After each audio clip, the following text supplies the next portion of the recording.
नमस्कार, मैं हूं सुनील बॉबी। आप इस समय देख रहे हैं मगध संवाद।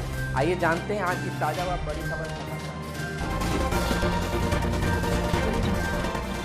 आज 26 जून 2020 है। आइए पहले फटाफट अंदाज में शुरुआत करते हैं बिहार की ताजा व बड़ी खबरों के हेडलाइन से। बिहार में वज्रपात से 97 की मौत। अगले 72 घंटे तक सावधान रहें, भारी बारिश व ठनके का अलर्ट। निजी कंपनी रॉकेट बना सकेगी। आईआईटी बॉम्बे में ऑनलाइन पढ़ाई। हजारों जवानों की प्रोन्नति का असर। सीबीएसई 10वीं व 12वीं की बची परीक्षाएं हुई रद्द। एनडीए के 5 प्रत्याशियों ने पर्चे भरे। आईटीआई भाषा परीक्षा 31 जुलाई को।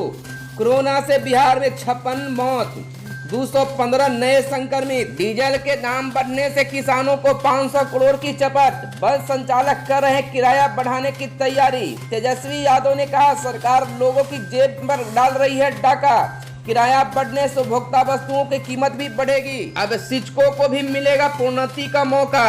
जदयू प्रत्याशियों ने 2-2 सेट में किया नामांकन। पलका साहनी ने पदभार संभाला। शिक्षक नियोजन में अनियमितता पर केस। जेपी की मौत के जिम्मेदार कांग्रेस की गोद में बैठे हैं लालू। तारी की चूक ने खोला समीर की किस्मत का ताला। खाद्य निगम ने चावल का 206 करोड़ दिया। 4,500 तालाबों से हटेगा अतिक्रमण। आइए अब जानते हैं पूरी खबर को विस्तार से। शिक्षकों को प्रोन्नति का भी मिलेगा मौका। प्रारंभिक विद्यालयों में मैट्रिक अप्रशिक्षित शिक्षक के रूप में नियुक्त वैसे शिक्षक जो 26 नवंबर 2019 के तहत निर्धारित शर्तों को पूरा करते हों, उन्हें 5 सितंबर 1999 के प्रभाव से मैट्रिक प्रशिक्षण का वेतनमान मिलेगा। इसके साथ ही कनीय के सापेक्ष स्नातक प्रशिक्षित वेतनमान एवं प्रधानाध्यापक के पद पर प्रोन्नति का भी मौका मिलेगा।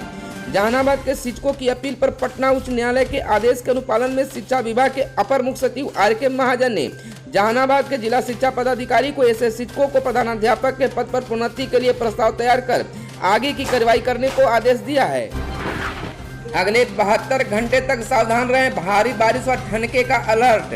मौसम विज्ञान केंद्र ने अगले 72 घंटे के लिए राज्य के अधिकतर हिस्सों में भारी बारिश और वज्रपात का अलर्ट जारी किया है।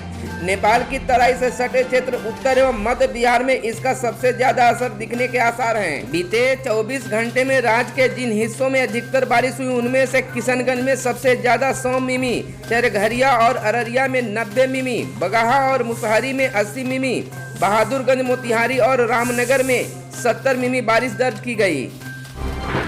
बिहार में वज्रपात से 97 की मौत। राज्य के 23 जिले में ठनका ने कोहरा मचाया। औरंगाबाद में 7 लोगों की गई जान। मृतकों में महिला एवं बच्चे और बुजुर्ग भी शामिल। बिहार में गुरुवार को आसमानी बिजली कहर बनकर टूटी। 97 लोगों की जिंदगी लील गई। लगभग 2 दर्जन जिलों में भारी बारिश के साथ ठनका गिरने से 50 से अधिक लोग झुलसकर घायल भी हुए हैं। इनमें से कई की हालत गंभीर है। सबसे अधिक लोगों की जान गोपालगंज जिले में गई। यहाँ ठनका गिरने से 14 लोगों की मौत हो गई, जबकि 10 लोग घायल हैं। वहीं मधुबनी के दंपति सहित 8 लोग ठनका की चपेट में आकर अपनी जान गंवा बैठे। उत्तर बिहार में 22 लोगों की मौत हुई है। 20 से अधिक लोग झुलस गए, जिनका अभी विभिन्न जगहों पर इलाज चल रहा है। चंपारण और मिथिलांचल में सर्वाधिक मौतें हुई। मधुबनी में 8, मोतिहारी में 4, दरभंगा में ठनका गिरने से 4 लोगों की मौत हो गई। शिवहर और बेतिया समस्तीपुर में 2 तथा सीतामढ़ी में 1 की मौत हुई है। इधर कोसी, सीमांचल और पूर्वी बिहार के जिलों में गुरुवार को बारिश के दौरान वज्रपात से 24 लोगों की मौत हो गई, जबकि 1 दर्जन से अधिक लोग घायल हैं। सबसे ज्यादा भागलपुर में 7 लोगों की मौत हुई। वहीं पूर्णिया में 8, जबकि बांका में 5, खगड़िया और जमुई में 3-3 लोगों की जान गई है। वहीं सुपौल में 2 और सहरसा, मधेपुरा, किशनगंज और अररिया में 1-1 व्यक्ति की मौत वज्रपात से हुई। वहीं नवादा, वासिरगंज 4 सहित 8, सिवान में भी अलग अलग जगहों पर 8 और औरंगाबाद में ठनका गिरने से 7 की मौत हुई। जहानाबाद के मखदूमपुर और छपरा के बनियापुर स्थित सख्त भिंडी में 1 छात्रा की मौत हो गई, जिसके अलावा बक्सर में भी 1 व्यक्ति की मौत हो गई है। भारी बारिश के बीच वज्रपात ने मधुबनी जिले में 2 परिवारों को उजाड़ दिया। यहाँ घोघरदिया में खेत में काम कर रहे पति पत्नी की मौत ठनका गिरने से हो गई। वहीं फूलपरास में एक ही परिवार के पिता, पुत्र व बहू की दर्दनाक मौत हो गई है। सीएम नीतीश कुमार ने 4-4 लाख देने का दिया निर्देश। मुख्यमंत्री नीतीश कुमार ने वज्रपात से गुरुवार को राज्य में 83 लोगों की मृत्यु पर दुख व्यक्त किया है। उन्होंने कहा कि आपदा की इस घड़ी में वे प्रभावित परिवारों के साथ हैं पदाधिकारियों को उन्होंने निर्देश दिया है कि मृतकों के आश्रितों की आज ही उनके घर जाकर 4-4 लाख का चेक अनुग्रह अनुदान के रूप में दें। सीबीएसई 10वीं व 12वीं की बची परीक्षाएं हुई रद्द। केंद्र सरकार और सीबीएसई ने गुरुवार को उच्चतम न्यायालय को बताया कि कोविड-19 महामारी के मद्देनजर 10वीं और 12वीं कक्षाओं की बची हुई 29 विषयों की परीक्षाएं लेने का कार्यक्रम रद्द कर दिया है।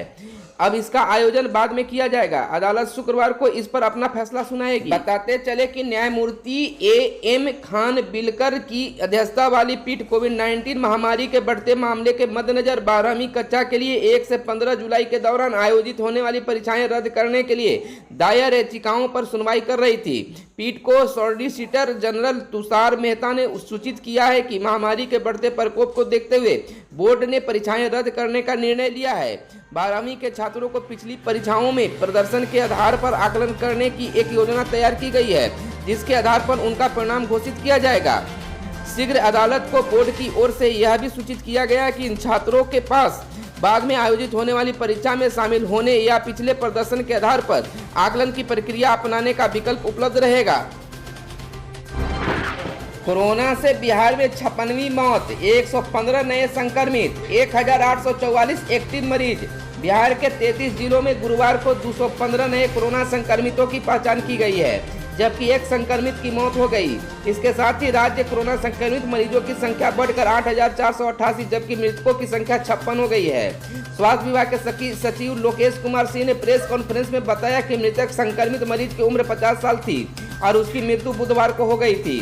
गुरुवार को मुजफ्फरपुर में 28, पटना में 15, पूर्णिया में 14, पश्चिमी चंपारण में 13, सुपौल में 12, लखीसराय नवादा में 11, बेगूसराय में 10, दरभंगा सिवान में 9, औरंगाबाद जमुई में 8, पूर्वी चंपारण भागलपुर में 7, मधेपुरा रोहतास समस्तीपुर मधुबनी में 6, बक्सर गोपालगंज में 5, सहरसा किशनगंज में 3, कटिहार जहानाबाद में 2 और अरवल बांका वैशाली भोजपुर खगड़िया मुंगेर नालंदा सारण शेखपुरा में 1 नए संक्रमितों की पहचान की गई है। वहीं राज्य में अभी कोरोना के 1844 एक्टिव मरीज हैं। विभाग के अनुसार कोरोना संक्रमण की जांच के दौरान 3 जुलाई के बाद बिहार लौटे अब तक 5260 व्यक्तियों की संक्रमित पाया गया।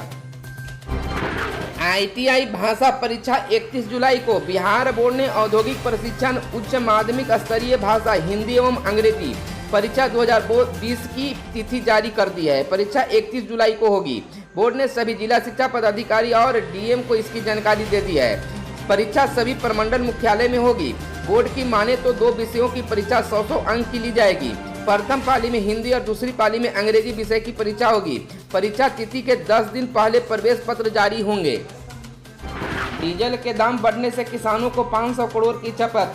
डीजल की कीमतें बढ़ने का खेती किसानी पर व्यापक असर पड़ेगा। लागत बढ़ने से किसानों को आमदनी घट जाएगी। राज्य सरकार खेती के लिए प्रति लीटर 60 रुपये अनुदान देती है, लेकिन वह केवल सिंचाई के लिए ही देती है। किसान कटनी से लेकर दौनी तक के लिए डीजल मशीन पर आश्रित हैं, लिहाजा कीमत बढ़ने से उनका खर्चा बढ़ेगा। इसके अलावा किराए पर ट्रैक्टर और डीजल सेट लेकर सिंचाई करने वाले अधिसंख्य किसानों को और परेशानी होगी। अगर सभी सेक्टर की गणना करें तो किसानों को लगभग 500 करोड़ रुपए केवल धान की खेती पर अतिरिक्त खर्च होंगे। बस संचालक कर रहे हैं किराया बढ़ाने की तैयारी। डीजल की बढ़ी कीमतों की मार बस यात्रियों पर भी पड़ेगी। तेल की बढ़ती कीमतों से बस संचालक परेशान है। अब वह बस किराया बढ़ाने की तैयारी कर रहे हैं। लॉकडाउन के बाद डीजल की कीमतों में करीब 10 रुपये की वृद्धि हुई है। इस कारण बस संचालन महंगा पड़ रहा है। आशंका है कि बस संचालक 25 से 30% किराया बढ़ाने की घोषणा कर सकते हैं। पिछले साल ही निजी बस संचालकों ने 20% किराया बढ़ाया था। बस संचालकों का कहना है कि संक्रमण के डर से कम यात्री सफर कर रहे हैं। बसों की आधी से ज़्यादा सीटें खाली रहती है। तेल का खर्चा भी नहीं निकल रहा है, इसलिए वे वर्तमान भाड़े में परिचालन करने में समर्थ नहीं है। पूरे राज्य में 65,000 निजी बसें और 600 बिहार राज्य पथ परिवहन निगम की बसें हैं। शिक्षक नियोजन में अनियमितता पर केस। निगरानी अन्वेषण ब्यूरो ने शिक्षक नियोजन अनियमितता में 3 आरोपियों के खिलाफ गुरुवार को निगरानी थाने में प्राथमिकी दर्ज की है। मामला पूर्वी चंपारण ग्राम पंचायत पताही पश्चिमी का है। निगरानी ब्यूरो के अनुसार इस पंचायत में वर्ष 2008 में शिक्षक नियोजन में अनियमितता की गई थी। पूर्व नियोजन पंजी के साथ छेड़छाड़ कर नियोजन पंजी पर सदस्य का जाली हस्ताक्षर किया गया। राजेश कुमार व अर्चना कुमारी ने पंचायत सचिव के साथ मिलकर गलत नियोजन को वैध ठहराने के प्रयास किया। मामले की जांच के बाद निगरानी ने पंचायत सचिव राम अयोध्या प्रसाद यादव राजेश कुमार व अर्चना कुमारी के खिलाफ निगरानी थाना में प्राथमिकी दर्ज की गई है। सीटीईटी की 5 जुलाई की परीक्षा स्थगित। केंद्रीय माध्यमिक शिक्षा बोर्ड सीबीएसई ने सीटीईटी को स्थगित कर दिया है। यह परीक्षा 5 जुलाई को होनी थी, अब यह परीक्षा बाद में ली जाएगी। इसकी जानकारी बोर्ड के सचिव अनुराग त्रिपाठी ने दी। उन्होंने बताया कि कोरोना वायरस के कारण यह परीक्षा अभी स्थगित कर दी गई है। परीक्षा संबंधित किसी तरह का अपडेट सीटीईटी वेबसाइट पर दी जाएगी। विधानसभा चुनाव को लेकर प्रशिक्षण के लिए जिलों में तैयारी शुरू। बिहार विधानसभा में आम चुनाव को लेकर जिले में तैयारी शुरू कर दी गई है।